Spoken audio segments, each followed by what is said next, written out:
তো ইবনে মাজার 4077 নম্বর হাদিস থেকে আপনাদেরকে পরিবেশন করব ইনশাআল্লাহ। দাজ্জাল সম্পর্কে আমাদের বিস্তারিত জানা এই যুগের প্রতিটি নরনারীর উপরে অপরিহার্য, যাতে সে বাঁচতে পারে। দাজ্জাল সম্পর্কে নবী সাল্লাল্লাহু আলাইহি সাল্লাম বলছেন, দাজ্জাল এসে বলবে ফায়াকুল আনা নাবিয়্যুন, প্রথমে সে দাবি করবে আমি একজন নবী। দাজ্জাল নিজেকে নবী বলে দাবি করবে। নবীজি বলছেন ওলা নবী বাদি, আমার পরে কোনো নবী নেই, তোমরা বিশ্বাস রেখো। অতএব সে নবী বলে দাবি করলে তোমরা এটাকে প্রত্যাখ্যান করবে, অস্বীকার করবে, নবী বলে তাকে মানবে না। তো যখন সে নবী বলে নিজেকে পরিচিত করতে পারবে না, তখন সে দ্বিতীয় দফায় সে দাবি করে বসবে আনা রব্বুকুম, আমি তোমাদের রব, তোমাদের মাবুদ আমি। ওলা তারাউনা রব্বাকুম হাত্তা তামুতু, নবীজি বলছেন সে যে রব নয়, কি দিয়ে তোমরা বুঝবা? একটা জ্ঞান রাখো, মৃত্যুর আগে কেউ তার আল্লাহকে দেখতে পাবে না। কোনো নবীও মৃত্যুর আগে আল্লাহকে দেখেননি। মুসা আলাইহিস সালাম দেখতে চেয়েছেন তুর পাহাড়ের ওখানে, আল্লাহ তাআলা বললেন যদি তুর পাহাড় আমার তাজাল্লি পড়লে টিকতে পারে তারপর টিকতে পারবে, এছাড়া তুমি আমাকে দেখতে পারবে না, টিকতে পারবে না। তাহলে মুসলিমদের আকীদা বিশ্বাস হলো নিজের মৃত্যুর আগে কেউ আল্লাহকে দেখতে পাবে না। অতএব জীবদ্দশায় যে দাবি করবে আমি আল্লাহ বা আমি আল্লাহকে দেখেছি, সে মিথ্যুক, সে মিথ্যাবাদী, কিছুতে তার এই কথা সত্য নয়।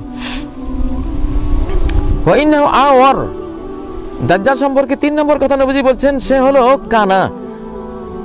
এটাও দলিল যে সে আল্লাহ নয়, কারণ আল্লাহ তাআলা কানা নয়। ইন্না রাব্বাকুম লাইসা বিআওয়ার, তোমাদের রব কানা নন। চতুর্থ দলিল দাজ্জালকে চেনার, চতুর্থ প্রমাণ, চতুর্থ আলামত দাজ্জালকে চেনার, ওয়াইনা মাকতুবুন বাইনা আইনাইহি কাফির, তার 2 চোখের মাঝখানে কাফের লেখা। ইয়াকরাউহু কুল্লু মুমিন, প্রত্যেক মুমিন তার লেখা পড়তে পারবে। কাতিবিন আও গায়রু কাতিবিন, সে লেখা লেখক হোক অথবা লেখক না হোক, সারা অবস্থা পড়তে পারবে। তারপর 5ম কথা দাজ্জাল সম্বন্ধে তিনি বলছেন ওয়াইন্না মিন ফিতনাতিহি আন্না মাআহু জান্নাতুন ওয়া নার, দাজ্জালের ফিতনার অন্তর্ভুক্ত হবে একটা বিষয় যে দাজ্জালের সাথে একটা জান্নাত থাকবে, একটা জাহান্নাম থাকবে, একটা আগুন থাকবে, একটা বাগান থাকবে। ফানারুহু জান্নাতুন ওয়া জান্নাতুহু নারুন, তার আগুনটা হবে বাগান, তার বাগানটা হবে আগুন, আল্লাহর হুকুমে, সে টের পাবে না। ফামানুবতুলিয়া বিনারিহি, নবীজি বলছেন তার আগুনে যদি কাউকে ফেলা হয় ফালিয়াস্তাগিজ বিল্লাহ, সে যাতে আল্লাহর কাছে ইস্তেগাসা করে, সাহায্য চায়। ওয়ালিয়াকরা ফাওয়াতিহাল কাহফি, এবং সে যাতে সূরা কাহফের প্রথম 10টি আয়াত সেখানে পড়ে। আগুনে ফেলে দিলে সূরা কাহফের 10টি আয়াত পড়লে ফাতাকুন আলাইহি বারদান ওয়া সালামান, সেটা শীতল হয়ে যাবে, শান্তিময় হয়ে যাবে। বারদান ওয়া সালামা কামা কানাতিন নারু আলা ইব্রাহিম, যেমন আগুন ইব্রাহিমের জন্য শান্তিময় হয়ে গিয়েছিল। ওয়াইনা মিন ফিতনাতিহি আন ইয়াকুলা লিল আরাবি, দাজ্জালের অগ্নি পরীক্ষার মধ্যে আরেকটি হবে যে সে একজন আরবের বেদুইনকে বলবে আরাইতা ইন বাসতু লাকা আবাকা উম্মাক, বলো তো আমি যদি তোমার মা বাবাকে চিন্তা করে দিতে পারি, তখন কি তুমি সাক্ষ্য দিবে যে আমি তোমার রব? তখন সেই আরবের গ্রামীণ ব্যক্তি বলবে হ্যাঁ হ্যাঁ, আমার মা বাবাকে চিন্তা করে দিতে পারলে আমি বলবো যে তুমি আমার রব। তখন সে বলবো, সে যখন স্বীকৃতি দিল, তখন দাজ্জাল 2টা শয়তানকে নির্দেশ দিবে, 2টা শয়তান তার মা বাবার ছবি ধরে আসবে। ফায়াতামাসসালু লাহু শায়তানান ফি সূরাতি আবিহি ওয়া উম্মিহি, 2টা শয়তান মা বাবার ছবি ধরে আসবে। ফায়াকুলান, তো তারা এসে বলবে ইয়া বুনাইয়া ইত্তাবিহু, বলবে হে আমার প্রিয় সন্তান ওর অনুসরণ করো। শয়তান না মা বাবার ছবি ধরে এসে দাজ্জালের অনুকরণ করতে ওই ছেলেকে বলবে ফাইন্নাহু রাব্বুকা, কারণ সে তোমার রব। ওয়া ইন্না মিন ফিতনাতিহি আন ইউসাল্লাতা আলা নাফসিন ওয়াহিদা, তার আরেকটি ফিতনা হলো একজনকে হত্যা করার জন্য আল্লাহ তাকে ক্ষমতা দেবেন। দাজ্জাল তাকে হত্যা করবে এবং করাত দিয়ে তাকে 2 টুকরা করে ফেলবে এবং 2 টুকরা 2 দিকে নিক্ষেপ করবে।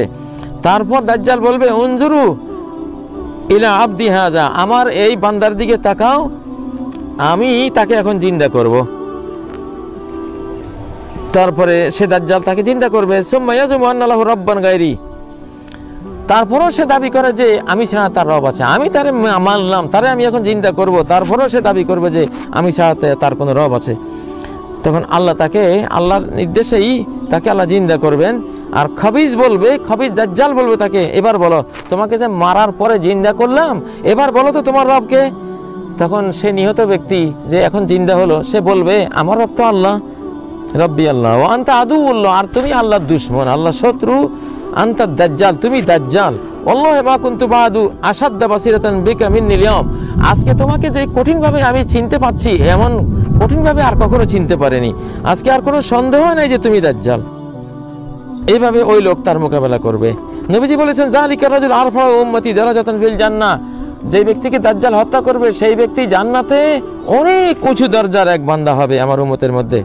আবু সাঈদ বললেন ওয়াল্লাহি মা কুন্না নুরা যালিকা রাজুল ইল্লা ওমর ইবনুল খাত্তাব, আল্লাহর কসম আমরা মনে করতাম ওই ব্যক্তিটি ওমর ইবনুল খাত্তাব হতে পারে, কিন্তু ওমর যখন মৃত্যুবরণ করলেন তখন তো আর আমাদের ওই আইডিয়া টিকলো না।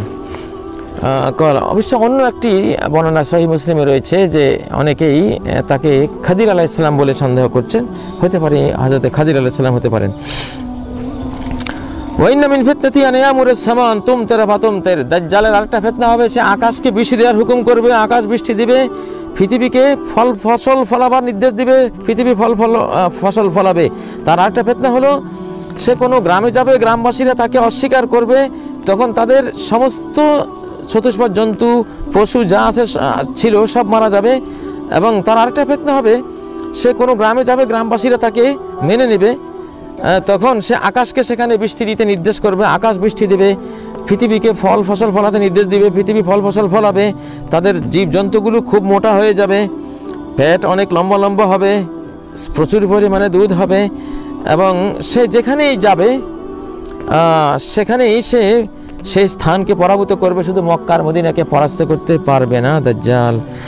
কারণ দাজ্জাল মদিনার মক্কার যে কোনো প্রবেশ পথে যাবে, সেখানে একজন ফেরেশতা বা একাধিক ফেরেশতা খোলা তলোয়ার নিয়ে তার সামনে দাঁড়াবে, এই জন্য সে আর ঢুকতে পারবে না। তারপরে সে একটা লাল লবণাক্ত ভূমিতে সে সেখানে যাবে, লবণাক্ত ভূমির শেষ পাশে, সেখানে যখন যাবে তখন মদিনায় 3টি ভূমিকম্প হবে, ভয়াবহ ভূমিকম্প। সেই ভূমিকম্পে যত মুনাফেকা আছে, উপরে মুমিন ভিতরে কাফের, এরকম মুনাফেকা যারাই আছে ভূমিকম্পের ভয়ে মদিনা থেকে সবাই বেরিয়ে যাবে এবং গিয়ে দাজ্জালের দলে যোগ দেবে।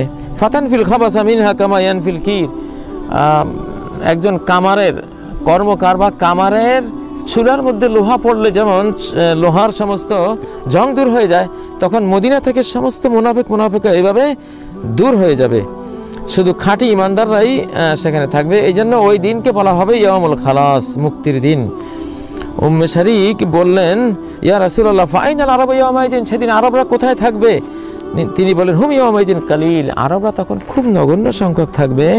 ওয়াজুল্লুহুম বিবাইতুল মাকদিস, অধিকাংশ আরবরা চলে যাবে ফিলিস্তিনের বাইতুল মুকাদ্দাসে, তাদের ইমামতি করবেন একজন রাজুল সালেহ অর্থাৎ ইমাম মাহদী আলাইহিস সালাম।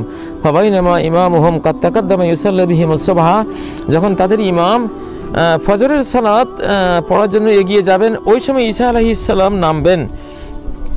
তাদের ওই ইমাম তখন ঈসা আলাইহিস সালামকে ইমাম হিসাবে সামনে দেওয়ার জন্য তিনি পিছিয়ে আসবেন, তখন ঈসা আলাইহিস সালাম যাতে সালাত পড়ায়, কিন্তু ঈসা আলাইহিস সালাম ওই খলিফা ইমাম মাহদীর কাঁধে হাত রেখে বলবেন যে না না তুমি যাও, তুমি সালাত পড়াও, ফাইন্নাহা লাকা উকিমাত, এই সালাত তোমার জন্য ইকামত দেওয়া হয়েছে, তুমি ওই সালাতটা পড়াও।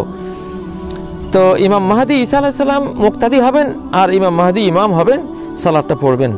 তারপর যখন সালাম ফেরাবেন ঈসা আলাইহিস সালাম বললেন ইফতাহুল বাব, দরজা খোলো।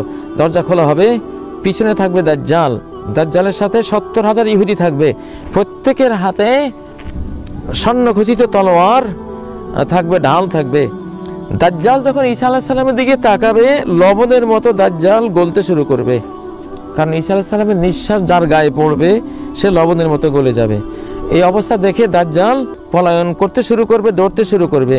ঈসা আলাইহিস সালাম তখন দাজ্জালের পিছে ধাওয়া করবেন, বলবেন ইন্নালি ফিকা দরবাতান, তোমাকে একটা আঘাত আমি করব। দাজ্জালকে ঈসা আলাইহিস সালাম বলবেন তো লান তাসবিকানি বিহা, আমার ওই আঘাত থেকে তুমি কিছুতেই বাঁচতে পারবে না। তখন লুদ শহরের পূর্ব গেইটে গিয়ে ঈসা আলাইহিস সালাম দাজ্জালকে ধরবেন এবং সেখানে বল্লম মেরে তাকে হত্যা করবেন। ফায়াহজামুল্লাহুল ইহুদ, এবং তখনই আল্লাহ তাআলা ইহুদিদেরকে পরাস্ত করবেন। এরপরে ইহুদিরা আল্লাহর সৃষ্টির যেটার পিছনেই পালাবে সেটাই কথা বলবে। কোনো গাছের পিছনে ইহুদি পালালে গাছ বলবে ও মুসলমান, আমার পিছনে ইহুদি আছে মারো। কোনো পাথরের পিছনে ইহুদি পালালে পাথর বলবে ও মুসলমান, আমার পিছনে ইহুদি আছে, একে মারো। কোনো ওয়ালের পিছনে পালাবে, কোনো জানোয়ারের পিছনে পালাবে, যেখানে পালাবে ইহুদিরা ওই জিনিস কথা বলবে ইহুদিদেরকে মারো।